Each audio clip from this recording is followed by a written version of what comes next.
On est aujourd'hui avec Géraldine Vosner pour parler de différentes thématiques, notamment de son ouvrage « Faut-il sortir du nucléaire ?» Donc Géraldine Vosner, vous êtes aujourd'hui journaliste au Point. Dans le passé, vous avez été correspondante aux États-Unis pour différents médias. Et donc aujourd'hui, on vous connaît notamment en lien avec le nucléaire, mais on parlera de cette période aux États-Unis. Tout d'abord, bonjour. Bonjour.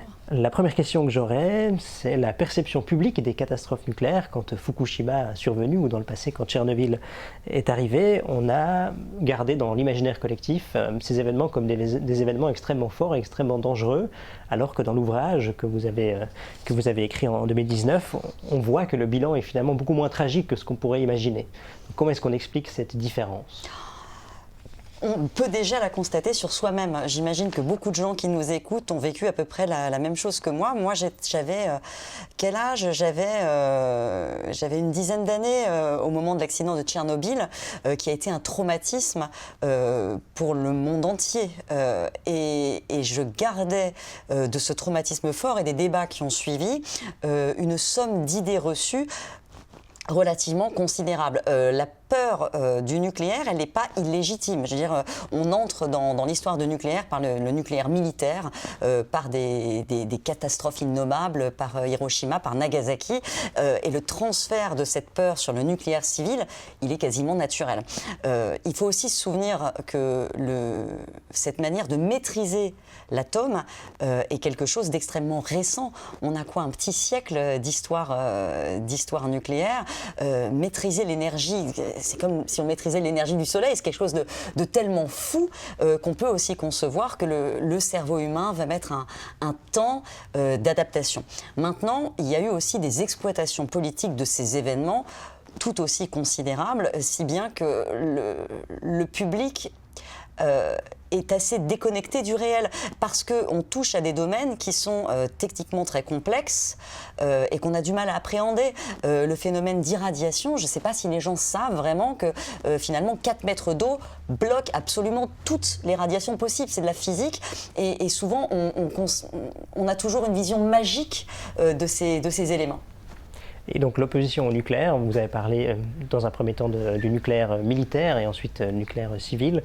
Est-ce que l'opposition idéologique ou politique d'aujourd'hui, est-ce qu'elle s'inspire de cette opposition d'abord à l'aspect nucléaire qui s'est ensuite transphasé au civil, ou est-ce que c'était des mouvements complètement différents ? Ah non, ce sont quand même les mêmes mouvements, si vous voulez. Vous avez cette opposition au nucléaire militaire, cette opposition aux essais nucléaires ensuite. À partir du moment où les essais sont stoppés, le mouvement s'est un peu reconverti, si vous voulez, sur le nucléaire civil, avec des arguments qui aujourd'hui, c'est pas la légitimité d'un combat contre le nucléaire. Il y a de bons arguments dans cette opposition au nucléaire, qui sont des éléments rationnels, des arguments rationnels. Qu'est-ce qu'on peut faire du déchet ? Qu'est-ce qu'on peut faire quid de la prolifération ? Ça reste une industrie risquée, dangereuse.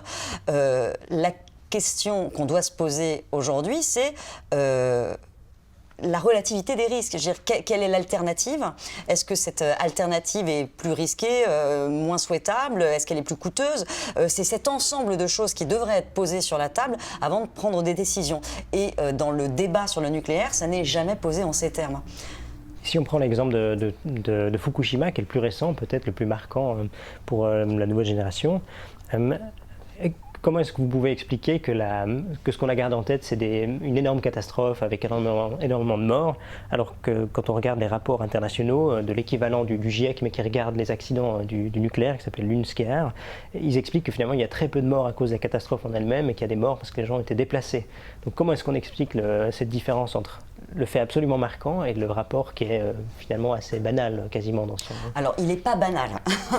Fukushima, ça reste une catastrophe énorme parce que c'est l'instant où l'inimaginable se produit tout de même. Je vous rappelle que c'est quand même un séisme de magnitude 9 sur l'échelle de Richter qui n'endommage pas la centrale.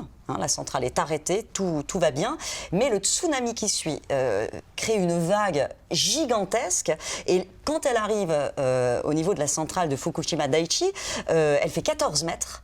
Et la digue qu'on a prévue à l'époque n'en fait que 7. Donc la vague passe par-dessus, va arracher tous les systèmes électriques, inonder l'intégralité du système et stopper le refroidissement des réacteurs qui avaient pourtant été mis à l'arrêt. Donc l'inimaginable se produit. Ensuite, l'hydrogène s'accumule, il explose. Mais il y a aussi ce retentissement-là. Dans tous les pays qui disposent de centrales nucléaires, on se dit on a pourtant tout prévu, mais de fait, l'inimaginable arrive. Ensuite, le bilan des humains et environnemental de cette catastrophe est, c'est vrai, moindre que ce qu'on avait imaginé. Et là interviennent toute une foule de facteurs, c'est-à-dire qu'il y a la terreur initiale, et qui est légitime, encore une fois. C'est-à-dire que le gouvernement japonais va procéder à des évacuations massives et des mises à l'abri massives de la population. Elles contribueront d'ailleurs, ces évacuations très précoces, à ce qui est finalement un faible bilan sanitaire et humain. Donc ce sera une bonne chose. Ensuite, on va aller vers la précaution maximum, c'est-à-dire que la zone est restée figée pendant de nombreuses années, pas forcément de manière rationnelle. C'est-à-dire que le gouvernement japonais va décider qu'avant de faire revenir les populations, on veut atteindre un seuil de radioactivité qui soit au même seuil que la radioactivité naturelle au Japon, qui est bien moindre qu'en France. Et pour ça, on va engager des travaux colossaux. On va décaper la terre, arracher les croûtes de granit, tout enlever. Et ces travaux qui vont durer des années et des années, pendant lesquels les populations sont déplacées, vivent dans des conditions extrêmement dures, tout ça, c'est un énorme traumatisme pour les gens. Et on se demande si, finalement, la gestion de la catastrophe n'a pas été pire que la catastrophe elle-même dans le bilan qu'elle a généré. Et on a un petit peu la même chose avec Tchernobyl. Les conséquences psychologiques, sociales, économiques de la catastrophe sont considérablement plus lourdes que les conséquences sanitaires directement liées à l'accident lui-même. Donc ça veut dire concrètement Concrètement, un nombre de dépressions, de vagues de suicides, de stress post-traumatique incroyable, des femmes qui ne veulent plus avoir d'enfants, des entreprises qui, pendant des décennies, vont condamner la zone. Et finalement, on reste aujourd'hui dans la région de Tchernobyl, une région sinistrée, économiquement sinistrée, sans qu'il y ait de raison objective et physique à ce fait. On a parlé ici des deux catastrophes peut-être les plus marquantes des dernières décennies. Si on reprend l'idée de comparer le nucléaire avec les autres sources d'énergie, le nucléaire est très marquant quand il y a un problème, mais le reste du temps, on oublie qu'il fournit de l'énergie de manière fiable. Et quelles sont peut-être les principales qualités, les principaux défauts du nucléaire, si on devait le prendre de manière très objective, comme vous le faites dans le livre, avec les principales qualités? Les qualités, c'est que c'est une ressource qui est disponible. On s'approvisionne de façon assez diversifiée. On maîtrise en France l'intégralité du cycle de l'uranium, de l'extraction jusqu'au retraitement. Donc c'est quelque chose. Enfin, on est souverain dans la gestion de cette énergie. On ne l'est pas nécessairement pour les autres. C'est une source d'énergie bas carbone. 6 grammes de CO2 par kilowattheure produit. Je crois même qu'en France, c'est 4 grammes. Donc, aucune source d'énergie ne fait mieux. Souvent, c'est un peu contre-intuitif parce que dans le grand public, on ne dirait pas forcément que le nucléaire est bas carbone. Donc, comment est-ce qu'on explique ça? C'est-à-dire que quand on prend l'ensemble du cycle de l'extraction de l'uranium jusqu'à la fin, on est à un bilan si bas. Les grosses émissions de CO2 du nucléaire, c'est au moment de l'extraction, éventuellement à la mine, et pour bâtir les centrales, c'est-à-dire le béton qu'on va y mettre. Maintenant, on observe que le nucléaire, par sa puissance, utilise beaucoup moins de matière par kilowattheure produit que toutes les autres sources d'énergie, si vous voulez, et a une faible emprise au sol. Pour les ordres de grandeur, un seul réacteur va fournir autant d'électricité, autant d'énergie qu'un parc de 2000 éoliennes.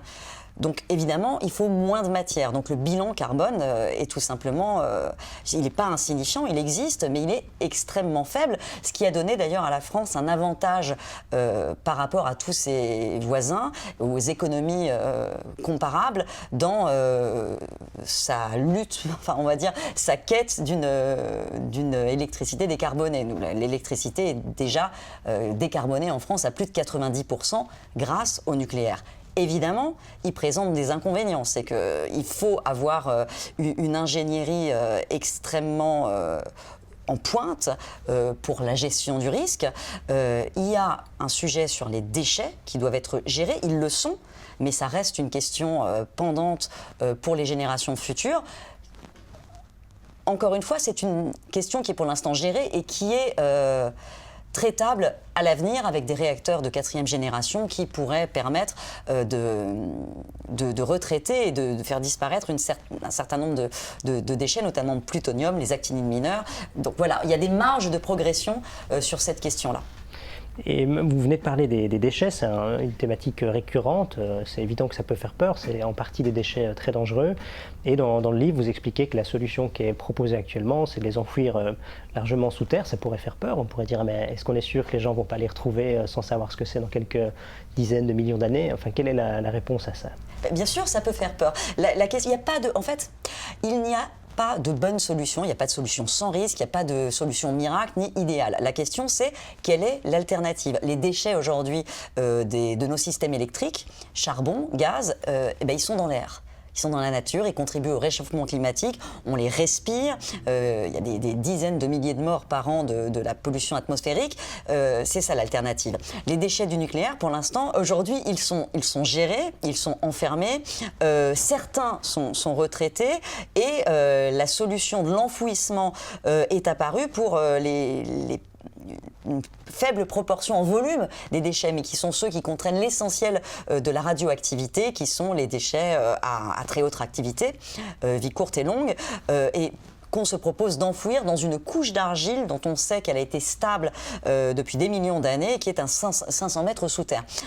Ce n'est pas forcément la solution idéale. Maintenant, c'est une solution qui est rationnelle parce qu'on sait que cette couche d'argile est stable, que la décroissance radioactive fait qu'on sait que dans 10 000 ans à peu près, la radioactivité de ces déchets aura énormément décru et que donc on a dimensionné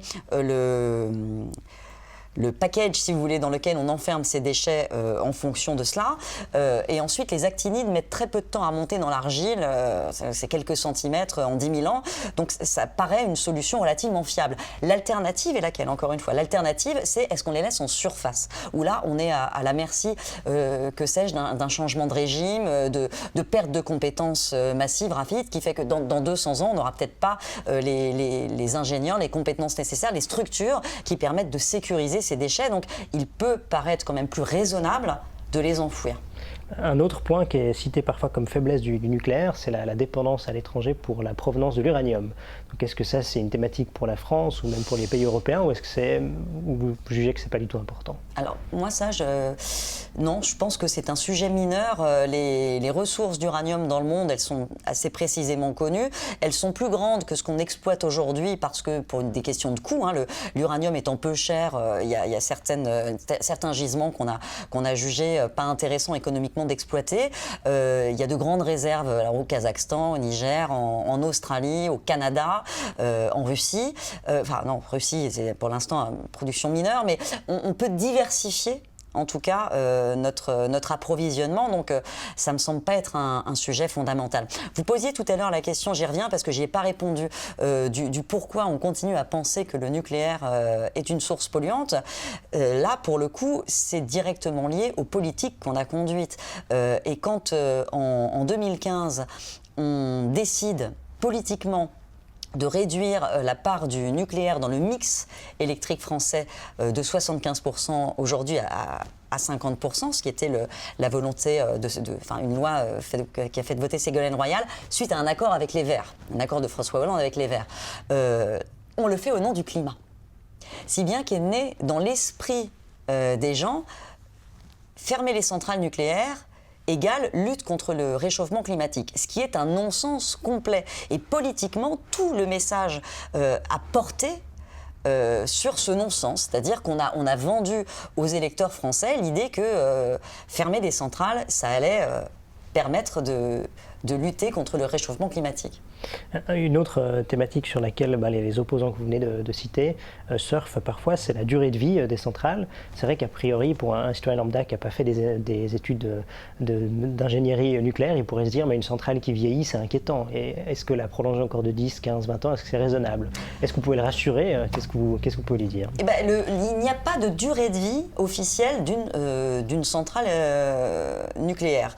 On parle souvent d'une limite de 40 ans, c'est pas une limite, hein. Il fallait mettre au départ un chiffre, elles vont durer au moins 40 ans.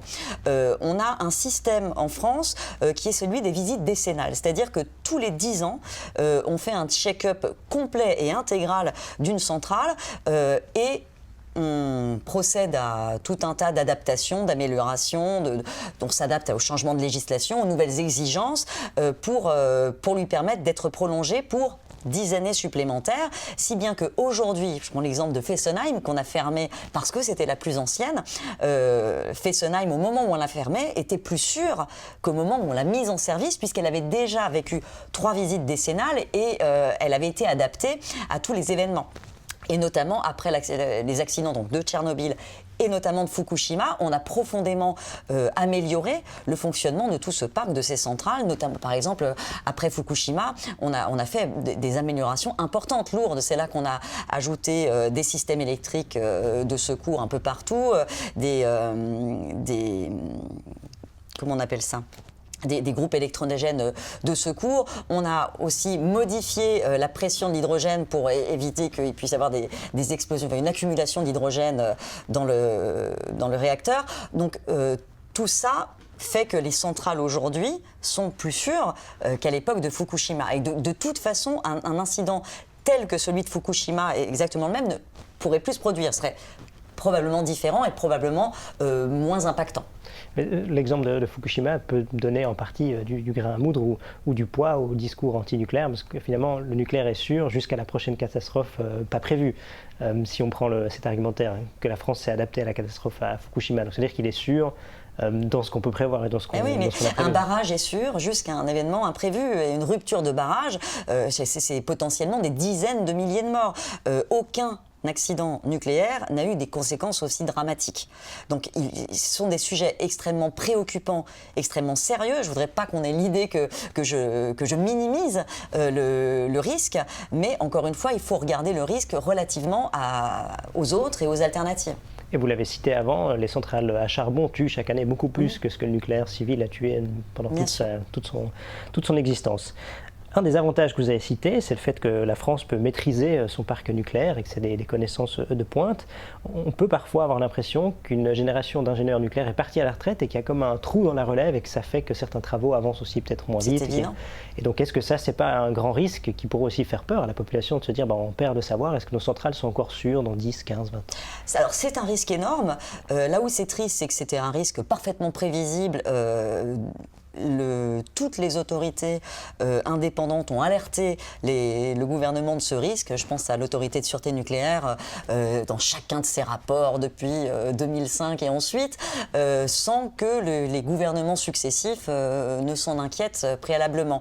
L'industrie, c'est pas des plans sur du papier. Faire des soudures, c'est pas théorique.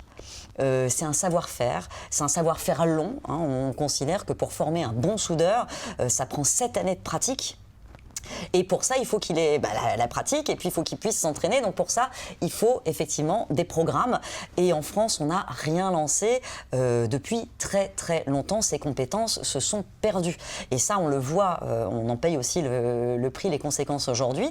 Maintenant, d'en faire un argument pour dire on ne peut pas les réacquérir, ça me semble assez délirant. Je veux dire, bien sûr qu'on peut. Les Français d'aujourd'hui ne sont pas plus idiots qu'ils n'étaient dans les années 60. On a réussi à faire sortir 58 réacteurs en une quinzaine d'années finalement.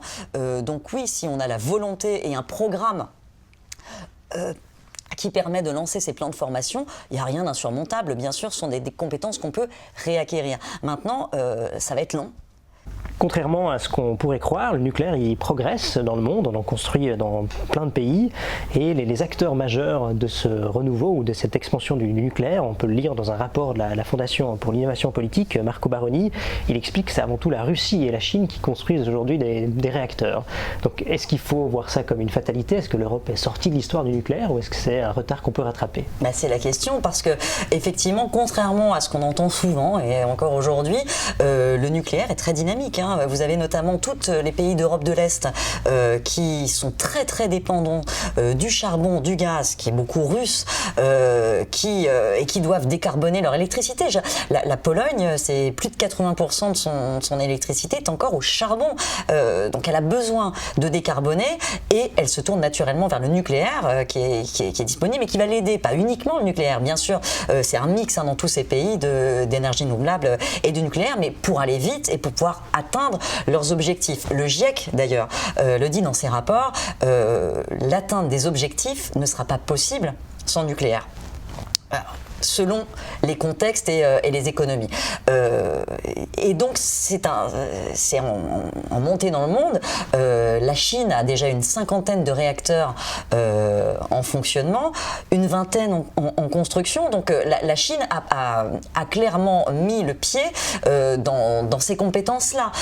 Alors que la France ne construisait plus rien depuis 20 ans, elle construisait à tire-larigot. Et d'ailleurs, les EPR tournent en Chine. Il n'y a pas eu de problème de calendrier ni de délai. Donc oui, il y a une nouvelle géopolitique qui se dessine parce que les Russes ont ce savoir-faire historique. La Chine est en train de se le constituer, de se le construire. Et la France, qui était l'autre grand constructeur, elle s'est un peu désengagée. Il faut dire aussi qu'elle n'a pas du tout été soutenue par l'Europe.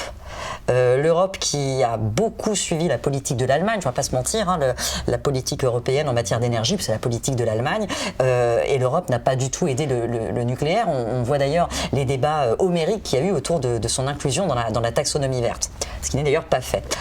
Les États-Unis sont aussi en train d'essayer de revenir un peu dans le jeu via les Small Modular Reactors, vous savez, ces petits réacteurs modulaires qui vont être intéressants. Ce sont des petits réacteurs de 400-500 MW qui peuvent être produits en série et qui sont intéressants dans des îlots un peu isolés ou des pays en développement pour décarboner une usine, un secteur particulier ou une zone. Donc ça, les États-Unis essayent de reprendre pied par ce biais-là. Il est quand même complètement fou que la France, qui a cette industrie historique, n'arrive pas à se repositionner sur ce marché qui est en plein développement. Complètement fou que la Pologne envisage d'acheter ses prochains réacteurs nucléaires aux États-Unis plutôt qu'à la France. Parce que c'est ça qui est en jeu. Et en termes de vision sur 15, 20, 25 ans, vous avez l'impression que l'Europe retrouvera sa position historique forte sur le nucléaire? En tout cas la France spécialement?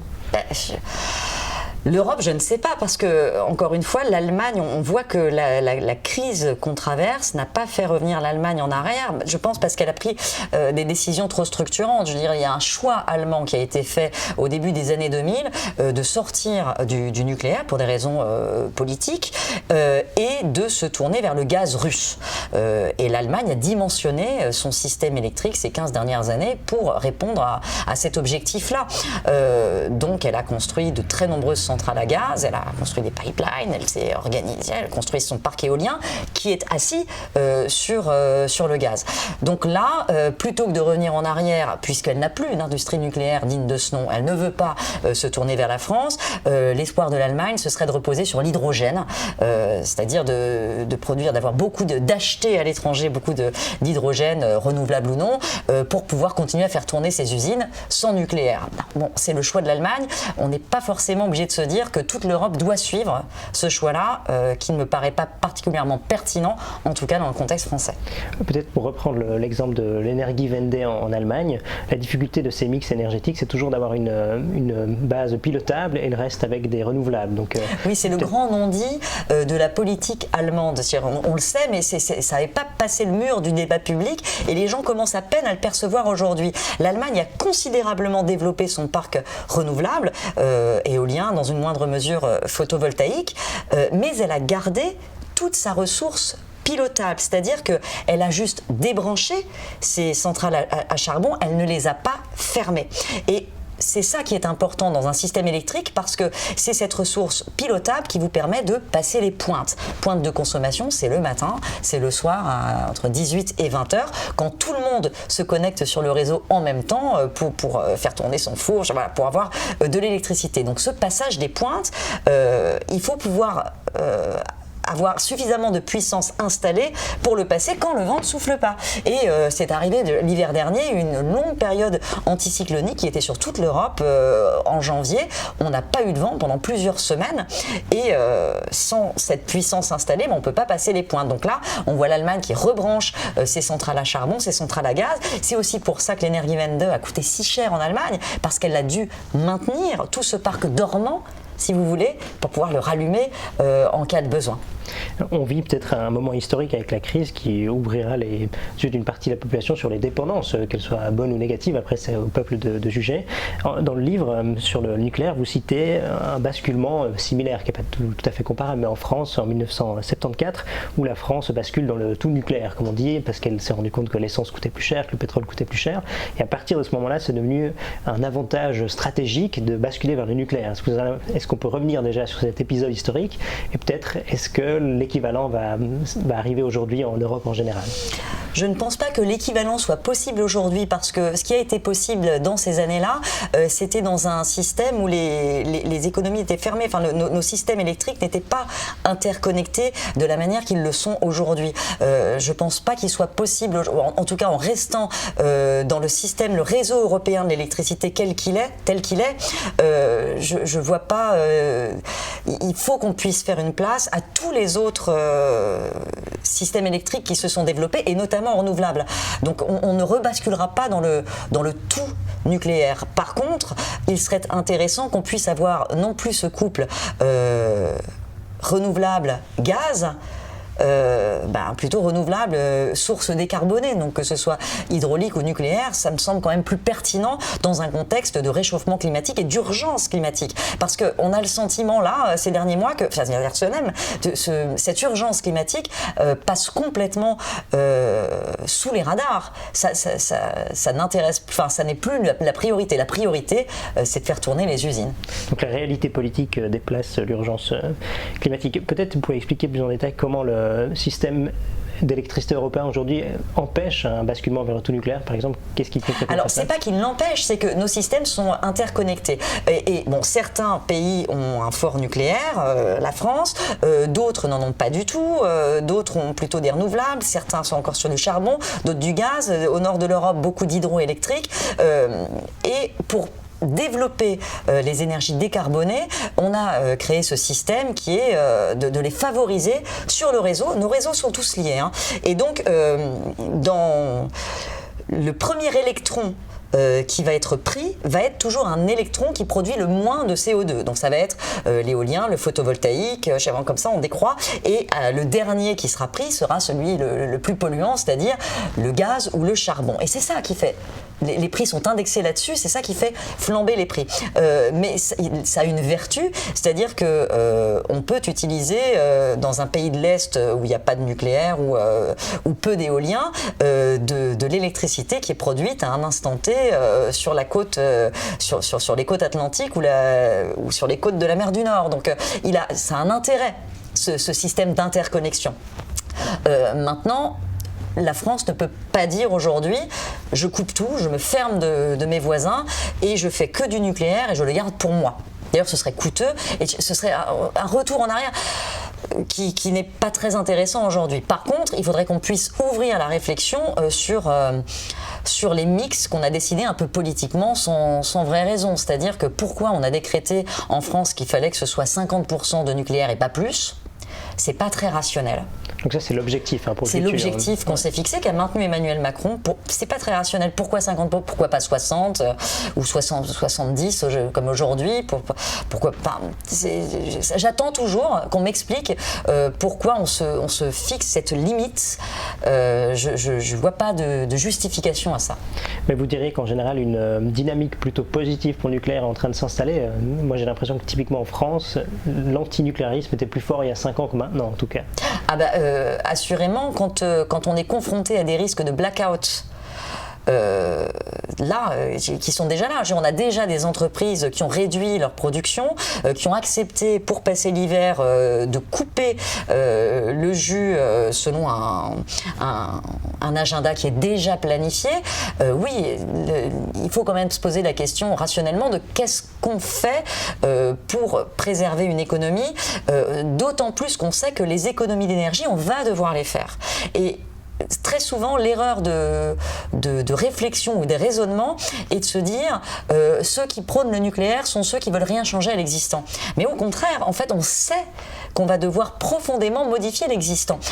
Aujourd'hui, on confond souvent système électrique et consommation d'énergie. Notre électricité est décarbonée en France, mais pas du tout notre économie. Notre consommation d'énergie en général reste fortement carboné à plus de 60% en France. Donc l'avenir pour atteindre la neutralité carbone, ce qui est quand même, je pense, l'objectif à peu près commun, même si on n'atteindra pas exactement, ça va être d'électrifier notre économie, donc d'augmenter notre consommation d'électricité tout en réduisant, mais beaucoup, notre consommation d'énergie globale. Et on parle de 40%, une baisse de 40%. Je sais pas si on se représente à quel point c'est colossal. Pour vous donner un ordre de grandeur, notre consommation d'énergie pendant le Covid, la période où on a on a coupé les usines, tout fermé, les gens ne sortaient plus, ça n'a même pas baissé de 3%. Il va falloir qu'on arrive à 40%. Donc oui, les économies, il va falloir qu'on les fasse. Sans le nucléaire, pour nous appuyer, ça va être violent.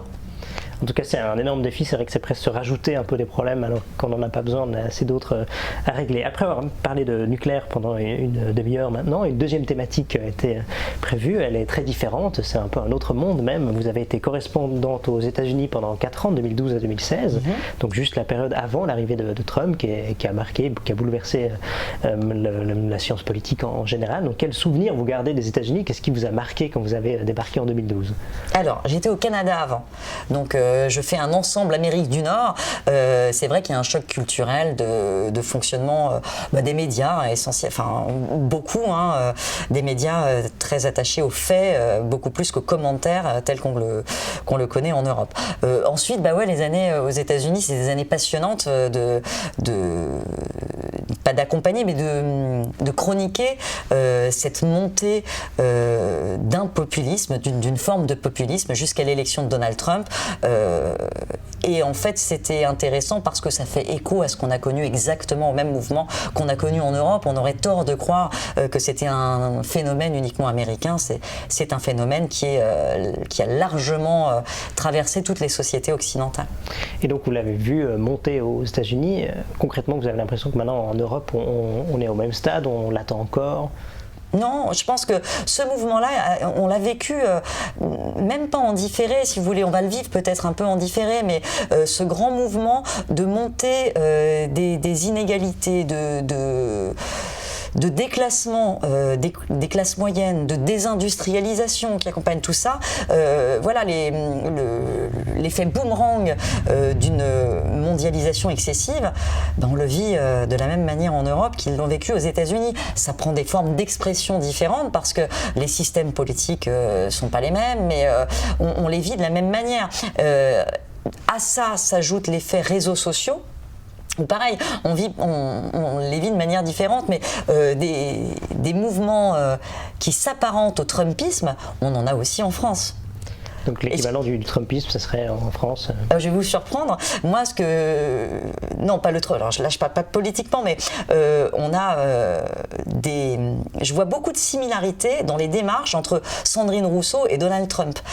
Sandrine Rousseau, aujourd'hui, elle fait du Trump sur les réseaux sociaux. C'est d'ailleurs assez fascinant et de manière assez cynique et très intelligente. C'est-à-dire qu'elle est pas connue, elle n'a pas de mouvement, mais elle a cette puissance, cette force de frappe des réseaux sociaux sur lesquels elle fait le buzz quasi quotidiennement en balançant un truc énorme et en faisant ça, elle imprime le tempo médiatique, c'est-à-dire qu'on parle d'elle, on parle de ses propositions, ça fait réagir l'ensemble de la classe politique, l'ensemble de la société et de cette manière-là, ses idées imprime, imprègne et progresse.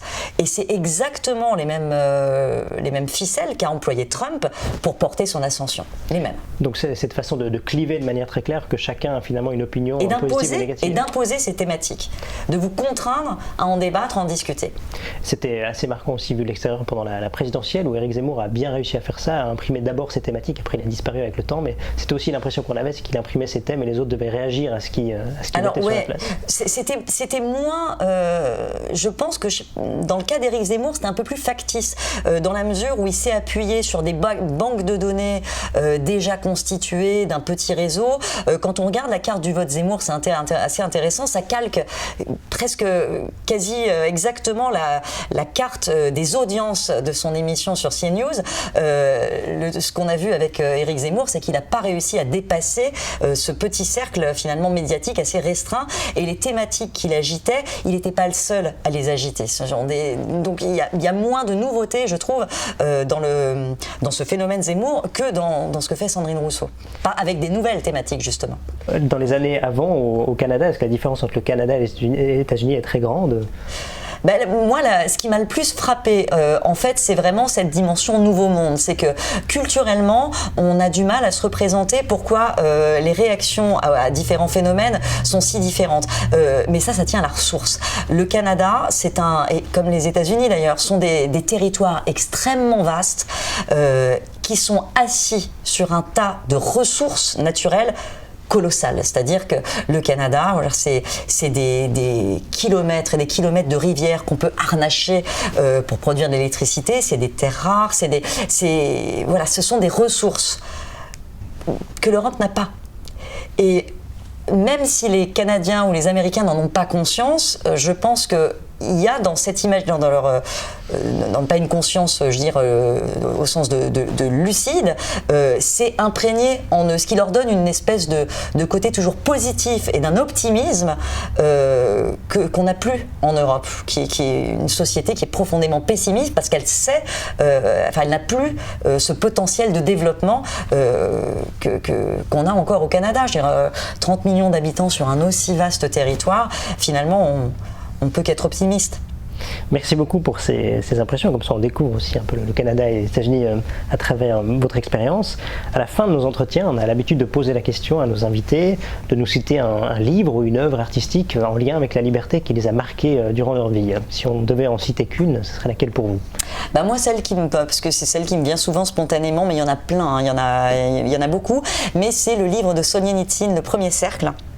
Et le personnage de Spiridon particulièrement, qui est un paysan, un peu l'homme à tout faire. Vous vous souvenez du Premier Cercle où c'est les savants des peuples soviétiques qui sont emprisonnés et qui arrivent par juste la force de la raison, du savoir, à s'extraire de la folie humaine et à recréer une civilisation de pensée et à survivre. Ouais. Et c'est pour moi la plus belle définition, le plus beau portrait de liberté.